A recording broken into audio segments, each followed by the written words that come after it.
માનવીએ જ્યાંથી શીખવું જોઈશે ત્યાંથી એ કુદરત પાસેથી કશું શીખ્યો નહીં.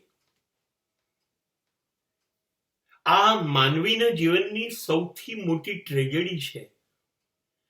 એણે આજુબાજુ જોવાનું હતું અને જોઈને શીખવાનું હતું જે કશું નથી બોલતી.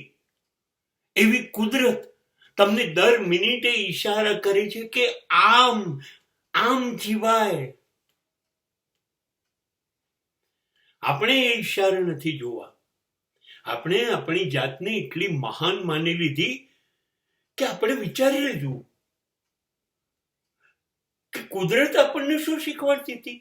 નદી, સમુદ્ર, પર્વત, વૃક્ષ, વાદળ, પશુ, પક્ષી, આ બધા આપણને શું શીખવાડતા હતા.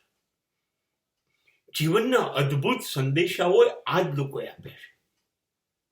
જો સમુદ્ર છે, કોઈ પણ સમુદ્રને ચાખશું ત્યાંથી એનું પાણી ખારું જ છે, એનામાં ખારાશ છે. પણ એ તમારે માટે પીવાનું પાણી નથી, લાયક નથી. તો તમે દરિયાને ખારો કહી દીધો. પણ એ દરિયો સૂરજના ભડભડતા બળતા કિરણોમાંથી જે આગ છૂટે છે એ પી જાય છે અને એ આગ દરિયાના પાણીને ગરમ કરીને વરાળ બનાવે છે અને એ પછી ઉપર જઈને વાદળ બની જાય છે. એ ખારું પાણી વાદળ બની ગયું. હવે એ વાદળ પછી વરસશે, એ વરસાદ બન્યો. એને આપણે જીવનભરનું અમૃત આપ્યું, મીઠું પાણી. તો એ વાદળે વરસાવ્યું, આપણને આપ્યું, એ વાત સાચી. પણ હતું તો દરિયાનું ખારું પાણી. સંદેશો આપ્યો, દુનિયાભરની ખારાશ પી જાઓ. તમે લોકો તમને ખારાશ કહે તો બદનામ થઈ જાઓ, પણ લોકો માટે તો તમે મીઠાશ વરસાવો. લોકોને જીવનને કલ્યાણમય પાણી આપો. આ દરિયાનો મેસેજ આપણે ન વિચાર્યો. દરિયાની અંદર કેટલા જહાજ ડૂબી ગયા, કેટલા ખજાના ડૂબી ગયા. દરિયાએ કોઈ દિવસ એની ચાડી ખાધી નથી, આપણને કહ્યું નથી. અને આપણે તો નાની વાત બી જો જાણી તો આપણે તરત 5 મિનિટમાં કોઈને કહી દઈએ છીએ. દરિયાના જેવું આપણી પાસે પેટ નથી જે લોકોની વાતો જાળવી શકે.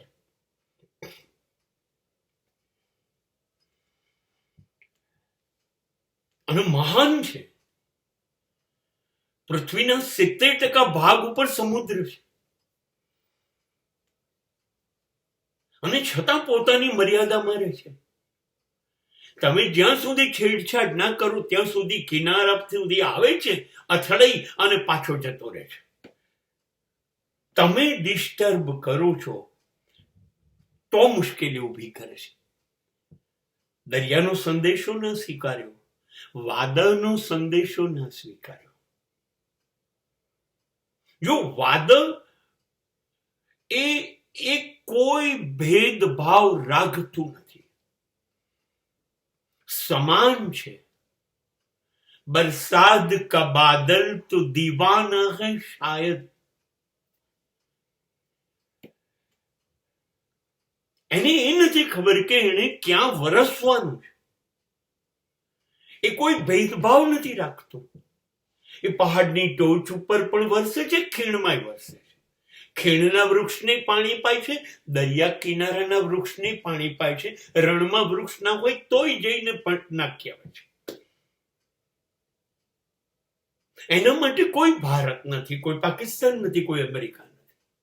વાદળ બધી જગ્યાએ વરસે છે. એની પાસે છે એટલું આપી દે છે. લો,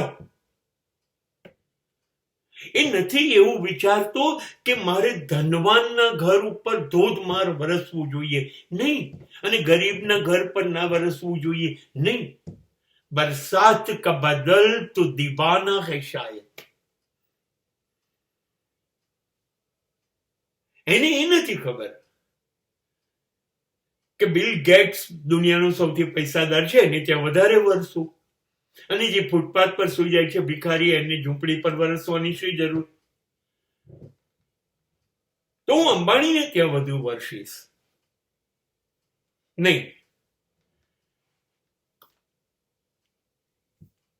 વરસાદનું વાદળ કોઈ ભેદભાવ નથી કરતું, અને આપણે એની પરથી નથી શીખતા. આપણી પાસે જે છે એને આપણે આપણી બુદ્ધિ પ્રમાણે વહેંચીએ છીએ, સમાનતાથી નથી વહેંચતા. તો માણસ ક્યારે કુદરત પાસેથી શીખ્યો? ક્યારેય નહીં. નથી એને સમુદ્ર પાસે શીખવું, નથી એને નદી પાસે શીખવું, નથી એને વાદળ પાસે શીખવું, ના વૃક્ષ, ના પશુ, ના પંખી, એને કોઈ પાસે નથી શીખવું. અને કુદરત તમને ચારે દિશાથી ઈશારા કરે છે કે અમે તમને માર્ગદર્શન આપીએ છીએ. સૂર્ય રોજ સવારે નિયમિત ચૂપચાપ આવે છે. એનો સમય ક્યારેય મોડો નથી પડતો. દિવસભર રોશની આપે, ગરમી આપે, એનો સમય થાય એટલે જતો રહે. તમે એની સામું જુઓ કે ના જુઓ, એ રોજ સવારે તમારી બારીએ આવી જાય છે, તમારા આંગણામાં આવી જાય છે, પ્રકાશ આપે છે. જો કુદરત બધું જ એનું કામ કરે છે બોલ્યા વગર, ઈશારાથી, અને આ ઈશારા એ જ ઈશ્વર છે.